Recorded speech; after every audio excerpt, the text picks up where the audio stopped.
Well, good morning, friends. I am Pastor Michelle, and today it's Sunday, August 24th, and I thought I would go ahead and do my sermon for you. This is for those of you who weren't able to be at service or even attend it on Zoom. So we're going to begin with the scripture passage, which comes from Luke 13. So Jesus was teaching in one of the meeting places on the Sabbath. There was a woman present, so twisted and bent over with arthritis that she couldn't even look up. She had been afflicted with this for 18 years. When Jesus saw her, he called her over. "Woman, you're free." He laid hands on her, and suddenly she was standing straight and tall, giving glory to God. The meeting place president, furious because Jesus had healed on the Sabbath, said to the congregation, 6 days have been defined as work days. Come on one of the 6 if you want to be healed, but not on the 7th, the Sabbath. But Jesus shot back, "You frauds. Each Sabbath, every one of you regularly unties your cow or donkey from its stall, leads it out for water, and thinks nothing of it. So why isn't it all right for me to untie this daughter of Abraham and lead her from the stall where Satan has had her tied these 18 years? When he put it that way, his critics were left looking quite silly and red-faced. The congregation was delighted and cheered him on. What a story we have for us this morning. I'm going to start with the story of my own, though. All right, so Clark walks into Smallville UCC, and the preacher is offering to pray for anyone. So Clark walks up to Reverend Lane, and Reverend Lane asks, "What can I do for you?" And Clark says, "Well, preacher, I need you to help and pray for my hearing." Reverend Lane then puts one finger in Clark's ear, because that's what you do, right? And the preacher prays for Clark's hearing and prays with all of their might. And finally, the preacher asks Clark, "So, how is your hearing now?" And Clark replies, "Well, I don't know, Pastor. The hearing isn't until next Wednesday." Oh, so speaking of healings, we have a story about a miracle, a healing, in this reading from the Gospel of Luke. Now, it's a little bit different. I think Reverend Lane and Jesus in this passage are a little bit different, right? Because Jesus is offering up the healing that this woman needed. So since the beginning of Luke, the author has been trying to get their readers to understand that as Jesus is being Jewish, really solidify his identity as a Jewish rabbi, as a Jewish person. I'm always amazed at how many people are surprised when I tell them Jesus wasn't a Christian. The Gospel of Luke celebrates Jesus' Jewishness in the birth narrative of Luke 1 through 2. We have the story of the circumcision of Jesus, which was a rite, which was something that Jewish babies went through. And we hear about the temple sacrifice. And we even have Jesus preach his first sermon in his hometown synagogue in Luke 4. And so in our reading today, we find Jesus once again in the synagogue, in the meeting place, right? And he's teaching on the Sabbath. And to every story, there's always like 2 sides. And I think for today's reading, there could even be 3 sides, right? There's 3 main characters in this story. We have the synagogue leader, the leader of the church, of the synagogue. We have the woman, and then we have Jesus. Now, the leader of the synagogue probably has gotten a bad rep over the years, but because he proclaims out against Jesus healing this woman. But to be fair, he was just saying, he was in that debate on what constitutes work on Sabbath, because keeping Sabbath was a very important thing in the Jewish community. Sabbath is a day for rest and renewal, and there's been a lot of negative views that we have taken toward the various restrictions associated with the Sabbath. But these views, these negative opinions that we have about the Sabbath, would have probably been very foreign to the Israelites at that time. Keep in mind that the laws that the Israelites were given, they were given to them after the Exodus from Egypt. In Egypt, the Israelites were in bondage, perhaps been over, much like the woman in our story. The Israelites worked whenever their masters commanded them, and likely they never got to have any time off. And so when they receive a command to rest, to actually set aside one day of the week to rest their weary bodies, I imagine they heard this as incredibly good news. And so perhaps we can have a little more sympathy toward this synagogue leader. But also to point out that I don't think that Jesus, going to that character, that side of the story, Jesus, who takes a side, who proclaims that it's okay to heal this woman, right? In this scene, and he's more or less saying this to everyone there. He is not just saying it towards the leader. And in this scene, Jesus, he's not anti-Sabbath. In the Gospel of Mark, Jesus tells us that the Sabbath is made for humanity and not humanity for the Sabbath. And the thing is, Sabbath is something that's always about life. It's a life-giving thing. It's about rest. It's about renewal. Just like what he even says about the animals. Like, people, even on the Sabbath, would untie their ox or whatever animal they have to give them water, because that is how you give life. Water is life-giving. Jesus isn't,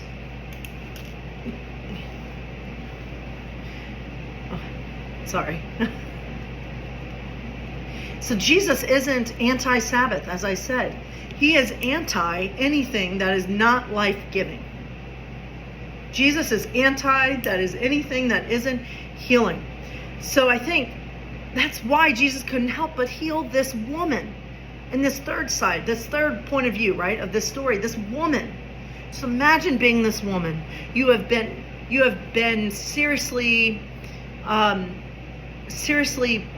you have such a serious ailment that has caused you to be bent over for 18 years. Imagine that. Imagine what it must have been like for this woman who walked around looking down and having people look down at her for 18 years. But Jesus didn't look down at her. Jesus looked her in the eye and was moved with compassion, and he healed her, even when she wasn't necessarily asking for a healing. This woman was just there to worship. This woman was just there for the service. But Jesus saw her, even if she was in the back, because back then women would have sat in the very back of the synagogue. But she wasn't far enough away. But Jesus could always see people, especially those who were delegated to the back of the sanctuary, who were delegated to the back of the synagogue. Jesus always saw. Jesus always saw the invisible and the marginalized. And he saw her and he healed her. And yes, he was criticized because he did it on the Sabbath. But as he points out to everyone there, the Sabbath, he wasn't saying the Sabbath is not something we need to observe. He's telling them what the Sabbath is truly about. The Sabbath is about rest. It's about renewal. It's about life. And what is more life-giving than having Jesus heal this woman of a disease that she had had for 18 years? So I want to, but healing and curing, I want us to think about the difference between healing and curing, because certainly Jesus cures this woman from whatever disease, as it says in the message, arthritis, but from whatever disease had overtaken her body. But he also offered up healing by restoring her to community. Because see, the cure maybe happened when she was able to stand up straight, but the healing happened when Jesus pointed out to her and others that this woman was indeed a beloved child of God, and she was no longer titled or given the name woman who was bent over. Jesus called her the daughter of Abraham. So in this beautiful moment, this woman found a place to belong. And Nadia Bolz-Weber says this: Jesus restores this woman's posture and the way she relates to her community. She stands up straight, her shoulders back, her chin raised, her eyes available to give and receive light and love and recognition. She stands among them with the full dignity afforded her by the Creator. End quote. So it's no small thing what Jesus does in this passage. And yes, he ruffled some feathers in the process. But the thing is, going up against the status quo is something that will always ruffle a few feathers. And and I love that idea that the true healing in this story is this woman being restored to community, being deemed worthy to be called the daughter of Abraham. That was no small thing. You know, Jesus, when I think about all this, Jesus wasn't afraid to look at the suffering world around him, to look at those who society had deemed invisible, who society had placed in the outskirts. He wasn't afraid to look at those who were in the back, those who everyone else didn't look at. Jesus looked right at people, even the people that people looked down at. Jesus saw the suffering and he responded to it with compassion. He responded with compassion and love. And there was someone else that also looked at the world's suffering and couldn't help but respond. And that person I'm talking about is Mother Teresa, who was born Agnes Ganja Bojajiu. Ooh, that's a hard word to pronounce. And I even did the phonetically spelling in my manuscript. But so the story of Mother Teresa's call, we'll just call her Mother Teresa.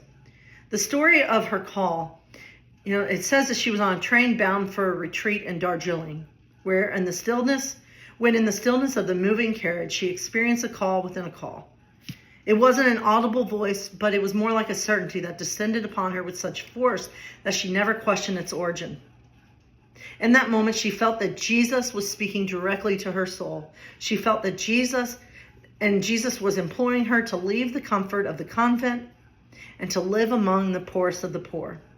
The instruction was not vague or metaphorical.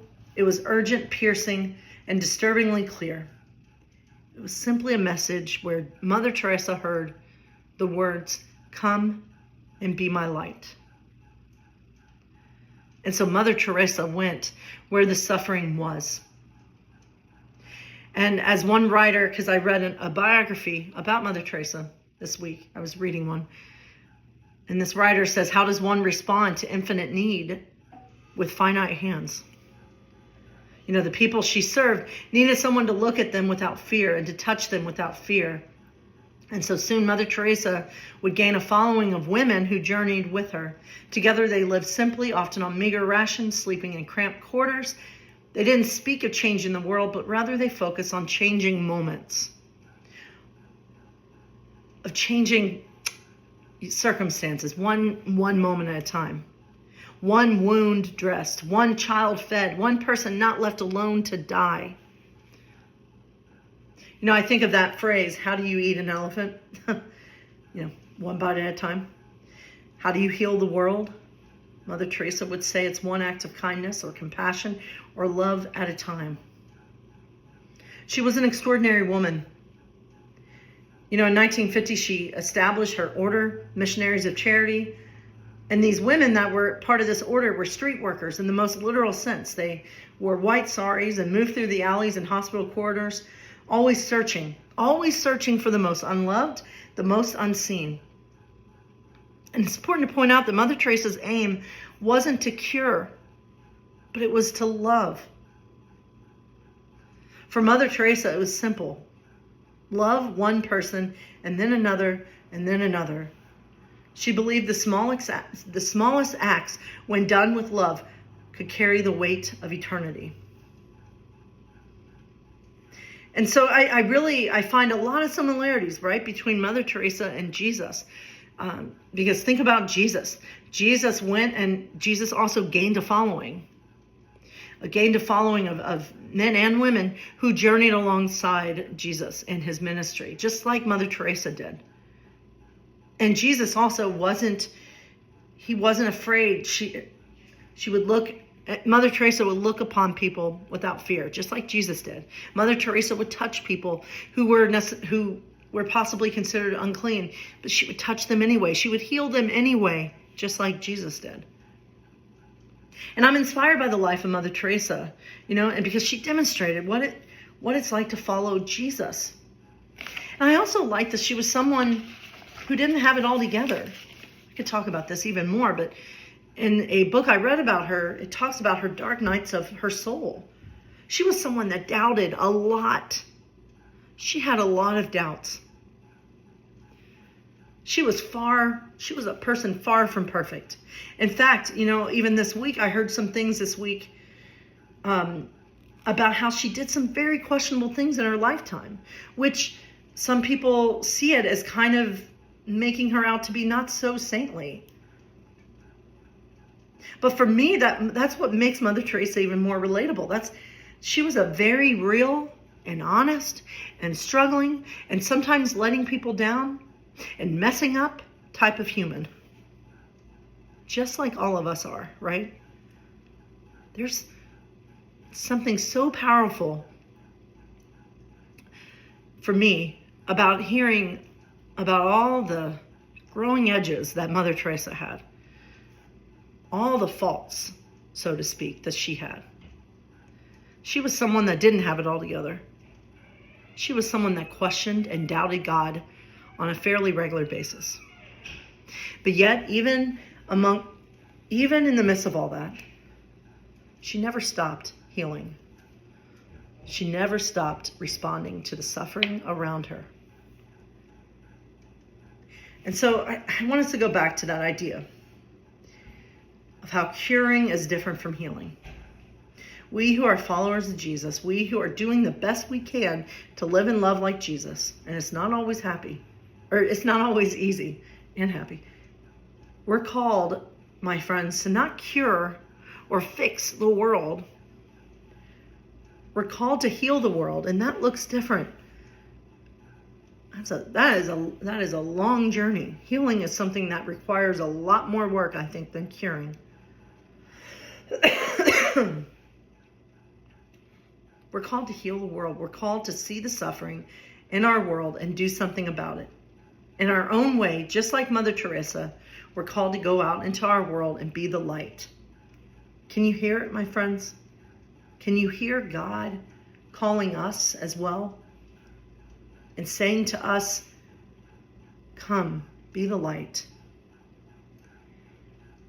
And I think one of the ways that we can be the brightest light ever is by continuing to tell people about this faith community or tell people about other faith communities that extend a welcome to everyone, that practice radical hospitality, that practice what we preach. Because here at Harmony Creek Church, I think there is healing to be found here. I think of all of you who have found this church, who have found healing just by simply being accepted and embraced for who you are. Just by simply being loved for who you are. Because we've had a lot of people come to our church at Harmony Creek Church who have been hurt by the church. And we've been able to offer up this extraordinary healing because they're restored. They find themselves restored to the faith community. They find themselves getting a different name. No longer are they called an abomination to God or unclean or not worthy for whatever reason. When you walk through the door here at Harmony, you are given the name child of God. You are given the name God's beloved. And that, my friends, is where the healing begins. And so I think about that. How can we continue to be healers of this world? Healing the world, one person at a time, one act of kindness at a time. So I close with this quote from Mother Teresa. She says, "I'm a little pencil in the hand of a writing God who is sending a love letter to the world. End quote. So my friends, how are we going to continue adding to this love letter? God bless you all.